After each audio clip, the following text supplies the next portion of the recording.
Tudo começou com uma notificação no celular e um silêncio ensurdecedor logo depois. Em poucas linhas, ficou claro que eu não era bem-vinda no Natal da minha própria família, e que nunca tinha sido tão descartável quanto naquele momento. Enquanto eles seguiam a vida como se nada tivesse acontecido, algo dentro de mim despertou. Pela primeira vez, eu não chorei, não implorei e não tentei consertar o que nunca foi inteiro. Tomei uma decisão que parecia pequena, mas que colocou tudo em movimento: verdades escondidas, interesses sujos e relações construídas à base de conveniência começaram a ruir. O que parecia apenas mais uma rejeição virou o início de uma virada que ninguém esperava, muito menos eles. Essa história não é sobre vingança, é sobre coragem. E se você acha que família sempre merece perdão, talvez mude de ideia antes do final. Olá, seja bem-vindo ao canal Histórias Surpreendentes. Curta e se inscreva nesse canal, aproveite e ative as notificações, comente aqui de qual cidade você está assistindo, vou adorar saber e deixar um coração no seu comentário. Vale lembrar que os nossos vídeos não são relatos reais, são histórias voltadas apenas para o entretenimento. Toda a criação e edição são feitas pelo proprietário do canal. Se alguém me dissesse que uma única mensagem em um grupo de família seria capaz de mudar completamente a minha vida, eu teria rido. Família, afinal, sempre foi sinônimo de dor para mim, não de surpresa. Ainda assim, naquela noite de dezembro, sentada sozinha no sofá do meu pequeno apartamento em Campinas, com o celular vibrando na mão, eu senti algo diferente. Não era tristeza. Era ruptura. O grupo se chamava Família, criado anos antes pela minha mãe, como se um emoji fosse capaz de consertar tudo que sempre esteve quebrado entre nós. Eu raramente falava ali. Aprendi cedo que silêncio era uma forma de sobreviver naquela casa. Mas naquela noite, eu estava animada. Pela primeira vez em muito tempo, tinha feito planos para o Natal. Comprei os ingredientes, fiz listas, imaginei a mesa simples, mas arrumada. Eu ainda insistia em tentar. Às 19h43, meu pai escreveu: "Não nos espere para o Natal. Vamos passar na casa dos sogros da sua irmã. Eles não te querem lá." Li a mensagem 3 vezes. Depois uma quarta. Meu corpo ficou imóvel, como se alguém tivesse desligado algo dentro de mim. Não nos espere. Eles não te querem lá. Não houve explicação. Não houve cuidado. Apenas uma constatação fria, quase burocrática, de que eu não fazia parte. Antes que eu conseguisse reagir, apareceu o aviso: minha irmã havia respondido. Um joinha. Logo em seguida, ela completou: "Mana, aproveita para comer sozinha esse pudim horrível que você faz todo ano. Lá só vai ter gente que importa." Foi ali que algo morreu em mim. Mas, ao mesmo tempo, algo nasceu. Desde criança, eu ocupei o lugar da sobra. A filha que não dava trabalho, a que se virava sozinha, a que nunca podia reclamar. Minha irmã, ao contrário, sempre foi o centro. Tudo girava em torno dela: festas, elogios, dinheiro, atenção. Quando eu tirava boas notas, era obrigação. Quando ela errava, era fase. Crescemos na mesma casa, mas em famílias completamente diferentes. Eu saí de casa cedo. Trabalhei, estudei, paguei cada conta sozinha. Mesmo assim, continuava ajudando meus pais quando pediam. Transferências temporárias, favores disfarçados de carinho, promessas nunca cumpridas.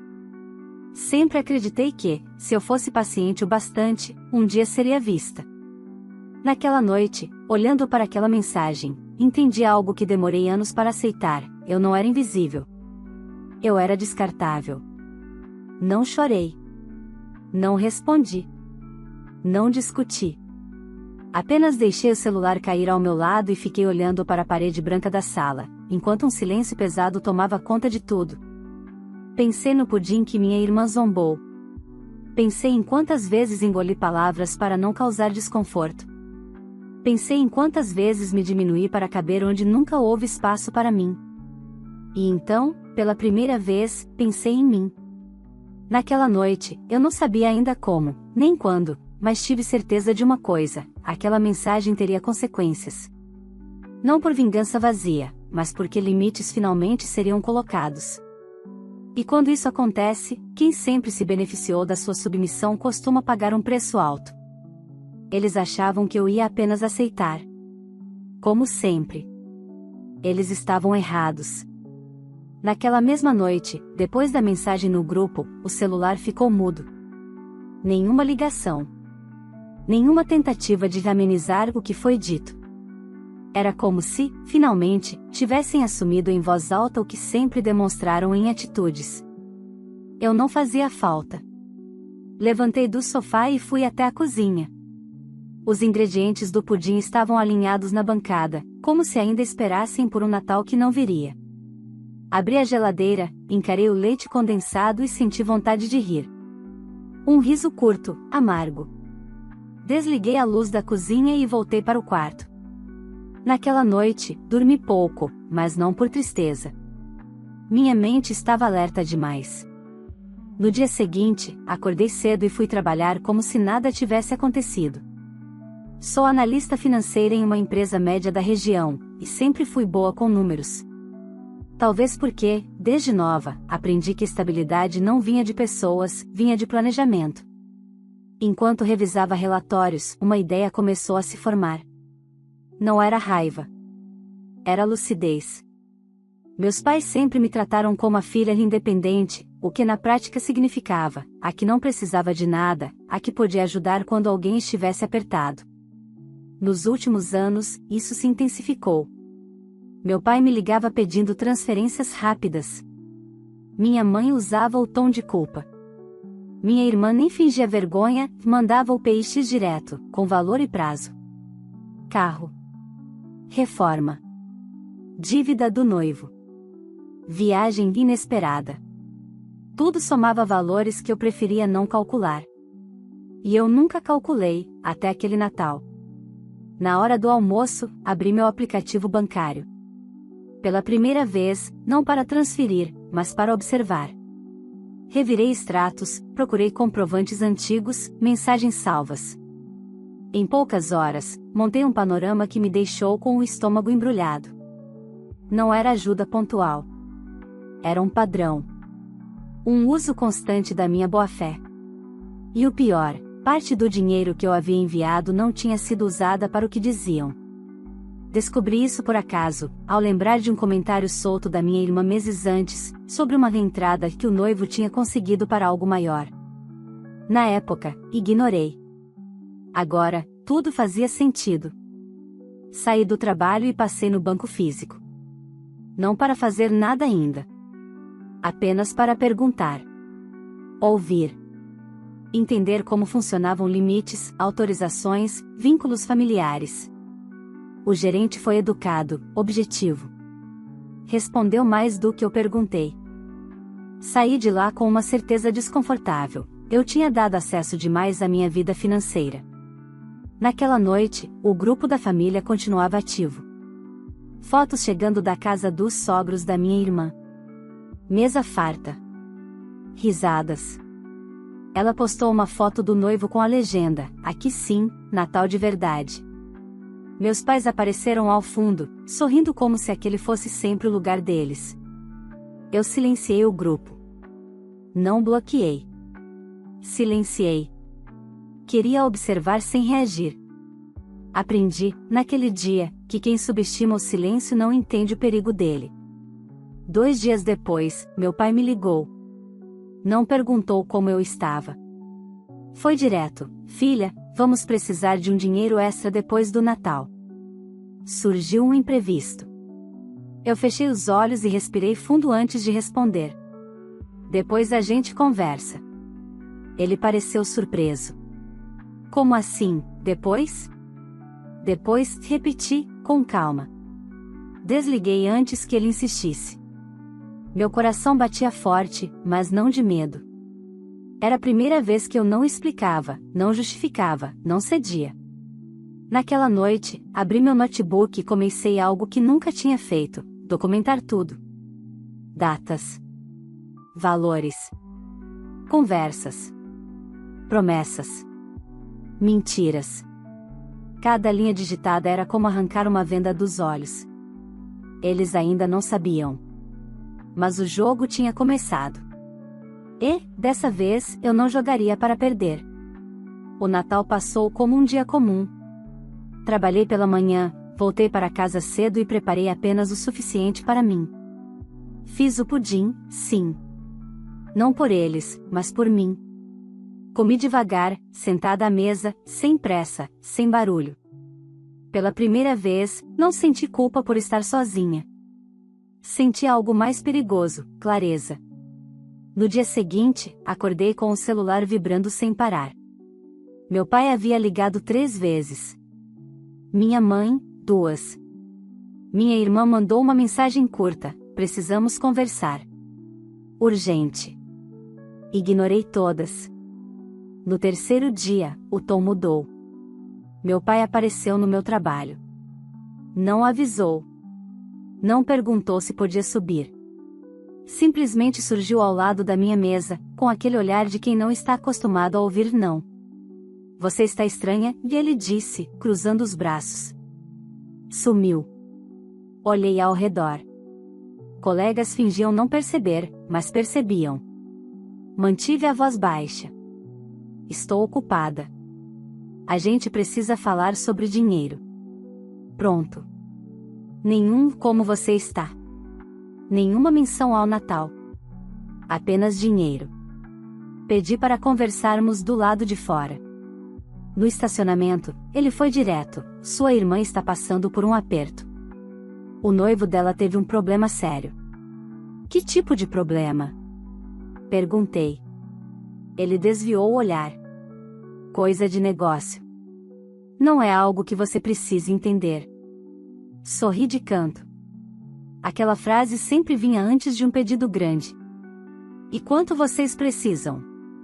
50 mil. Não arregalei os olhos. Não suspirei. Apenas balancei a cabeça. Não. Ele franziu a testa, como se não tivesse entendido. Como assim, não? Assim. Eu não vou transferir. O silêncio que se seguiu foi pesado. Meu pai parecia mais ofendido do que preocupado. Você está punindo a família por causa de uma mensagem? Não, respondi. Estou protegendo a mim mesma. Ele riu, um riso seco. Você sempre foi dramática. Ali, percebi algo importante: eles não achavam que tinham feito algo errado. Achavam apenas que eu estava exagerando. Naquela noite, minha mãe me ligou chorando. Disse que meu pai estava doente de preocupação, que minha irmã não dormia, que eu estava destruindo a harmonia da família. Não pediu desculpas. Pediu dinheiro. Quando percebeu que eu não cederia, desligou abruptamente. 2 dias depois, fui surpreendida por uma notificação do banco. Tentativa de acesso não autorizado à minha conta. Depois outra. E mais uma. Alguém estava tentando redefinir minhas senhas. Meu estômago gelou. Entrei em contato com o banco imediatamente, bloqueei acessos antigos, alterei tudo. O gerente foi claro: alguém que já teve seus dados tentou entrar. Provavelmente alguém da família. Naquela noite, recebi uma mensagem da minha irmã: para de palhaçada. Você sabe que esse dinheiro não é só seu.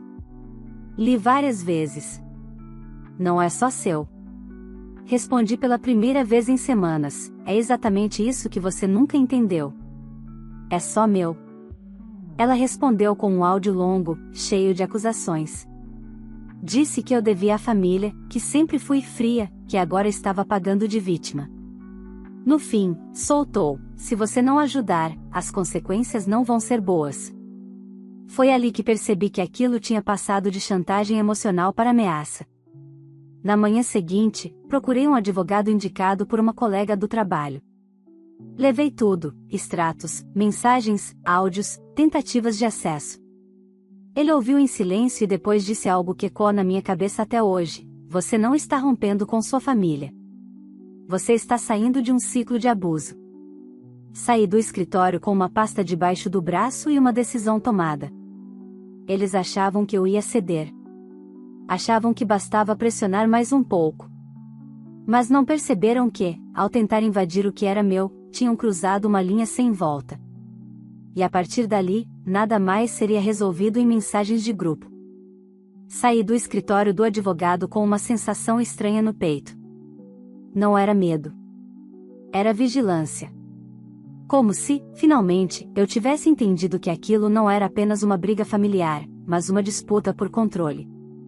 E quem perde o controle costuma agir de forma imprevisível. No mesmo dia, bloqueei acessos antigos, mudei senhas, cancelei autorizações que eu sequer lembrava ter concedido. Descobri, com espanto, que meu pai ainda constava como contato autorizado em uma aplicação antiga. Removi o nome dele sem hesitar. Cada clique era um ponto final em algo que durou anos demais. 2 dias depois, minha irmã apareceu no meu prédio. Eu não estava esperando por aquilo. Cheguei do trabalho e encontrei o carro dela parado na vaga de visitantes. Meu coração acelerou, mas segui em frente.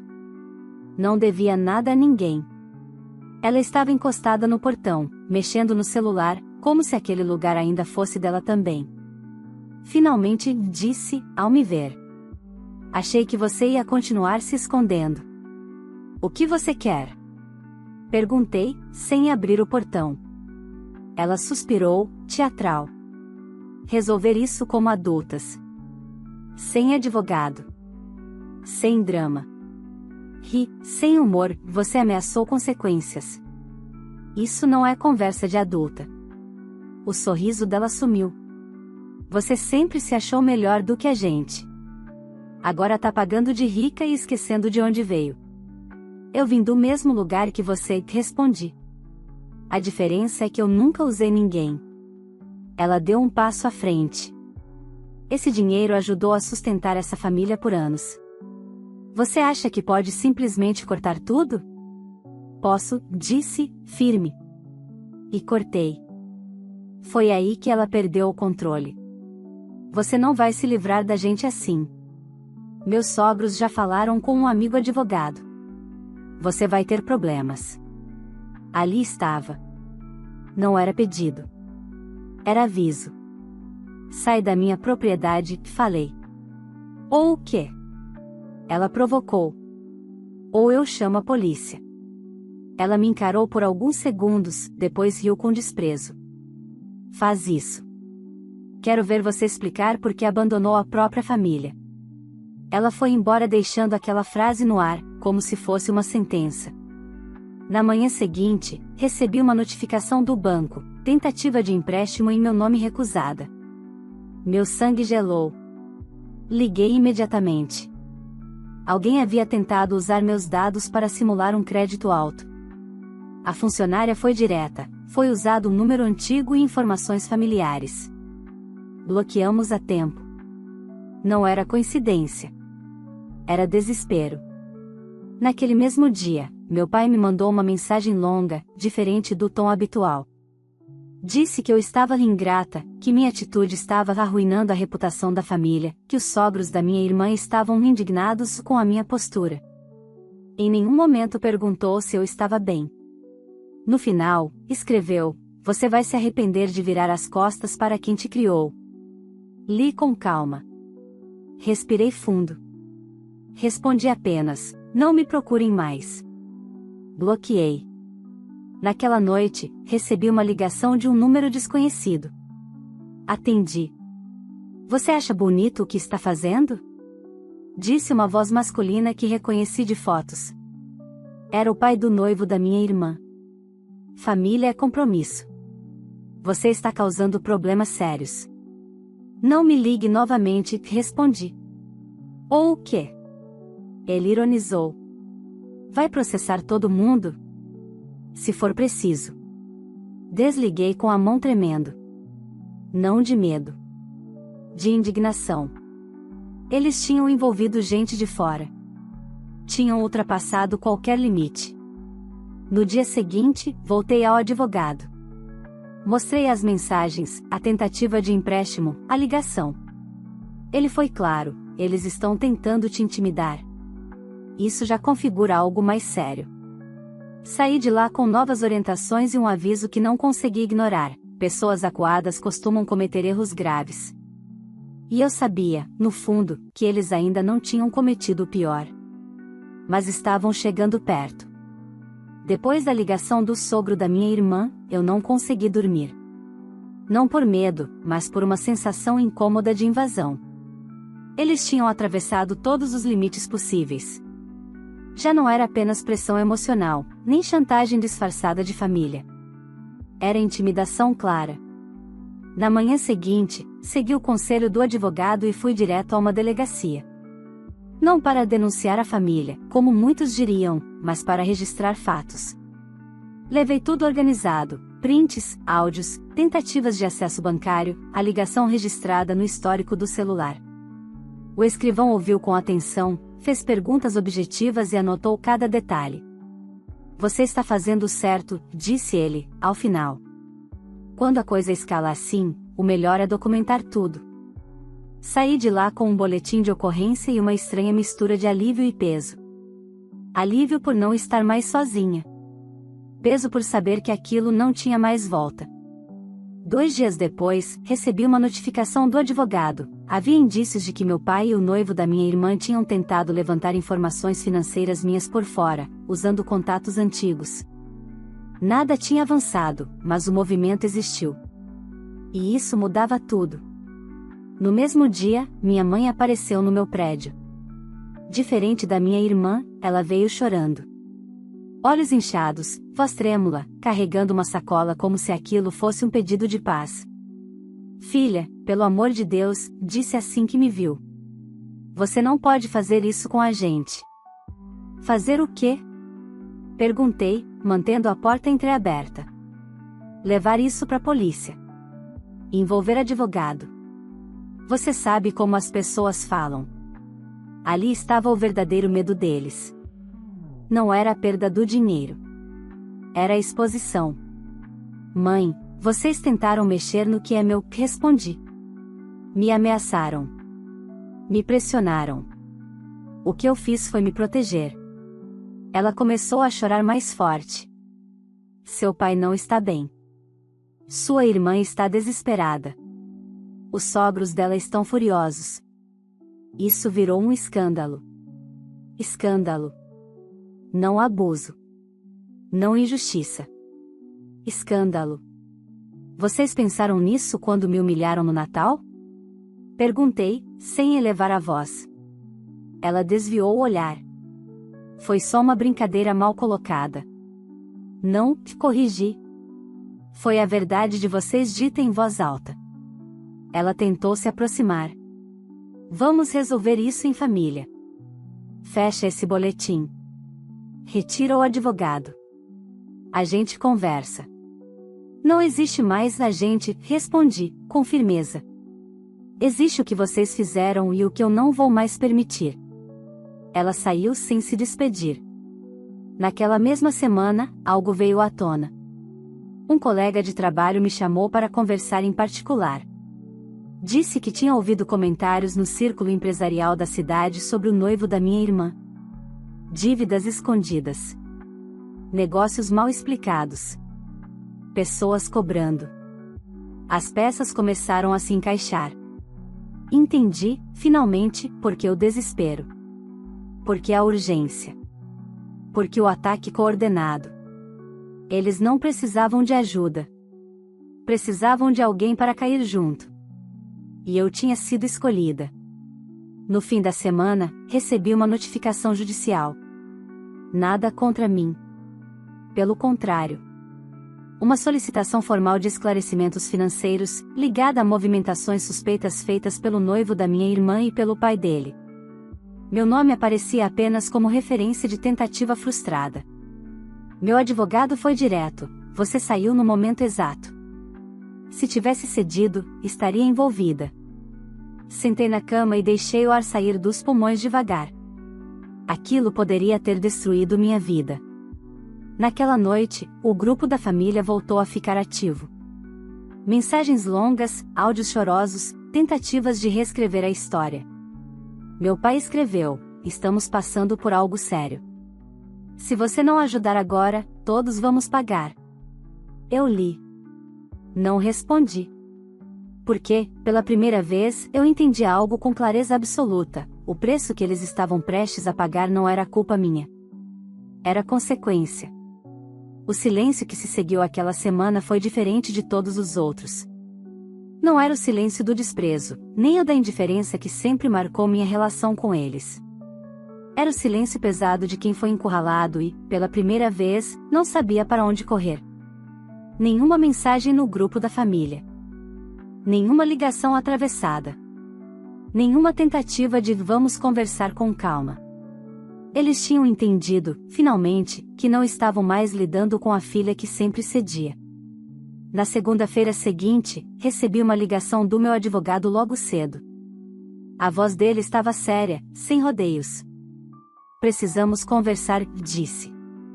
Surgiram novidades importantes. Nos encontramos no escritório no fim da tarde. Assim que me sentei, ele abriu uma pasta grossa, daquelas que já dizem muito antes de qualquer palavra. Aquela solicitação judicial que mencionei, ela avançou. E não é pouca coisa. Meu estômago se contraiu.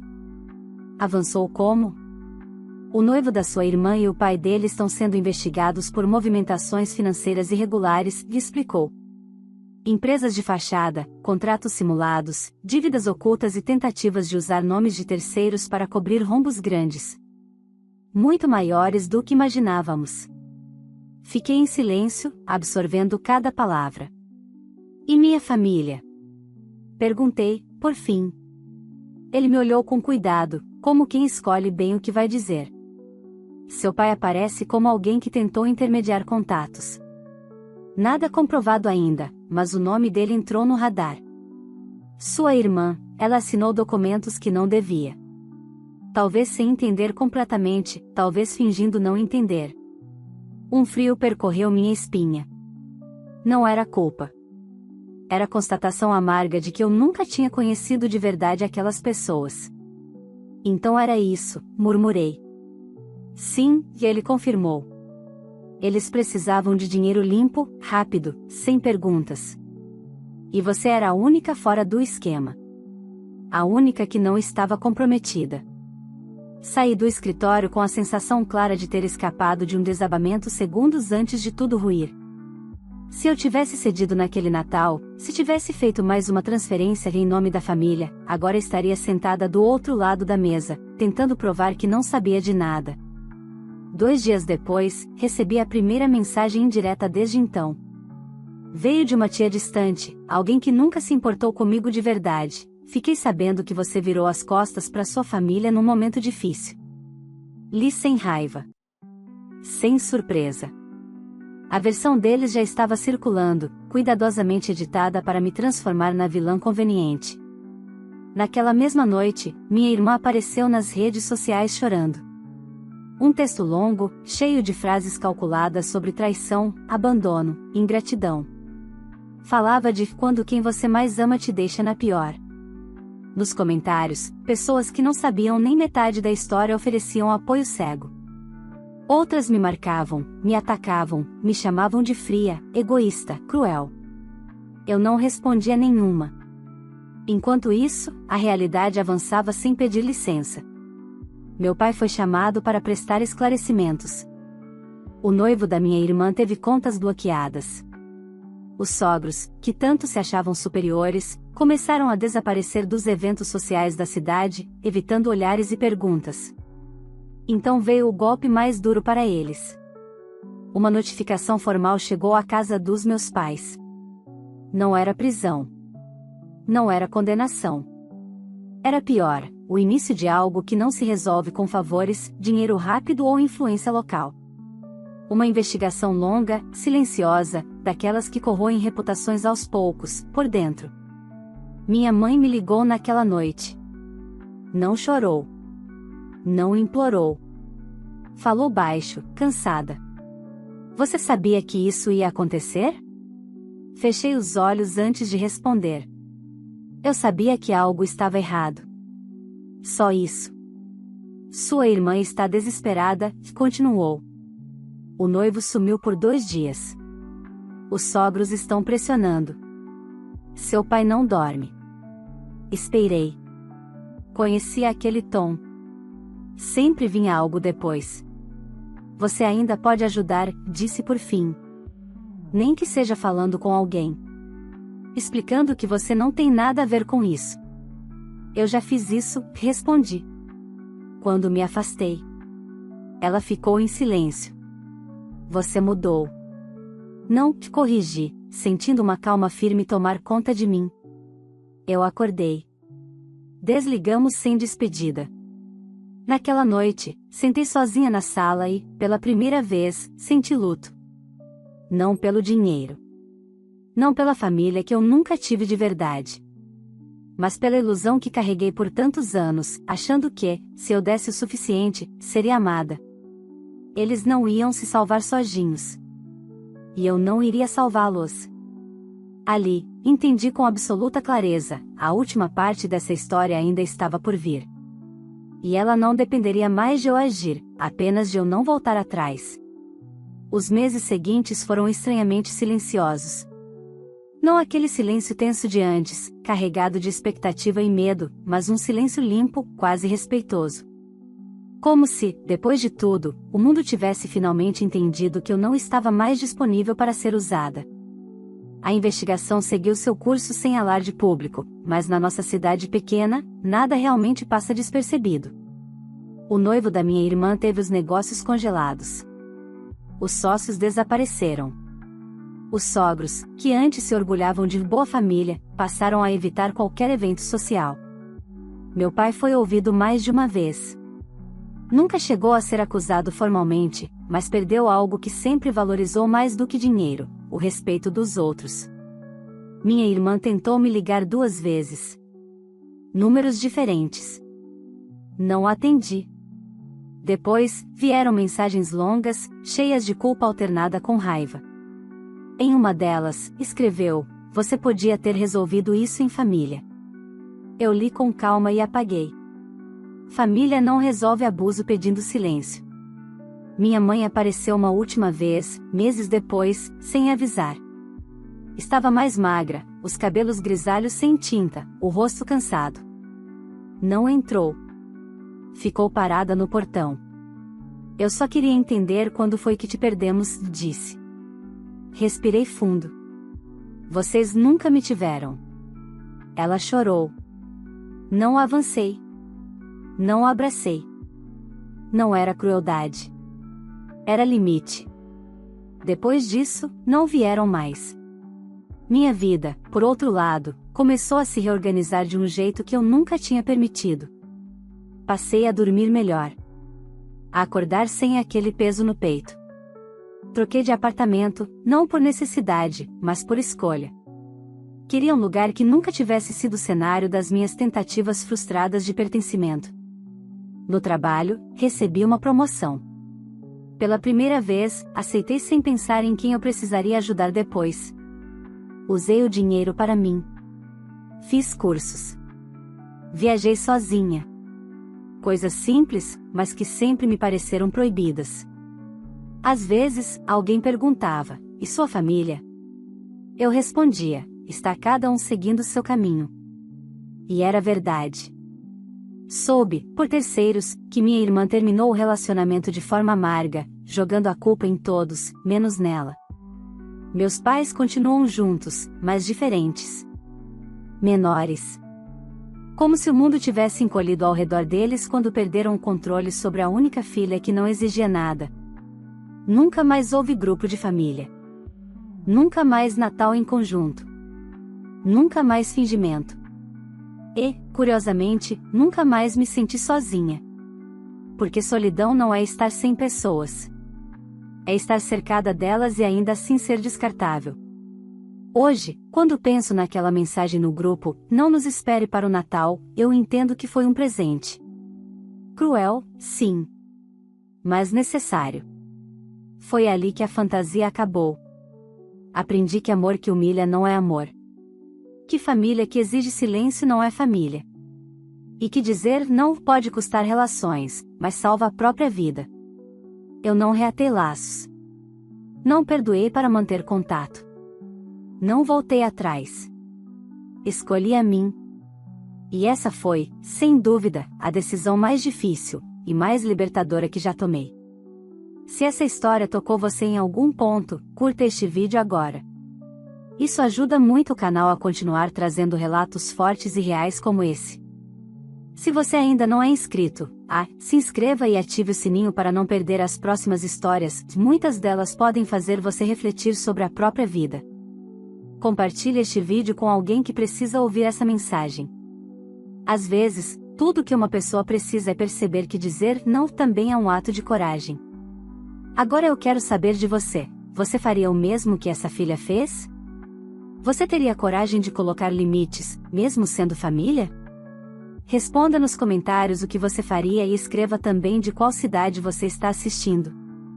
Eu leio todos os comentários e faço questão de deixar um coração nos seus. Obrigada por ouvir até o fim. Você não está sozinha. E lembre-se, você merece respeito. Vale lembrar que os nossos vídeos não são relatos reais, são histórias voltadas apenas para o entretenimento. Toda a criação e edição são feitas pelo proprietário do canal.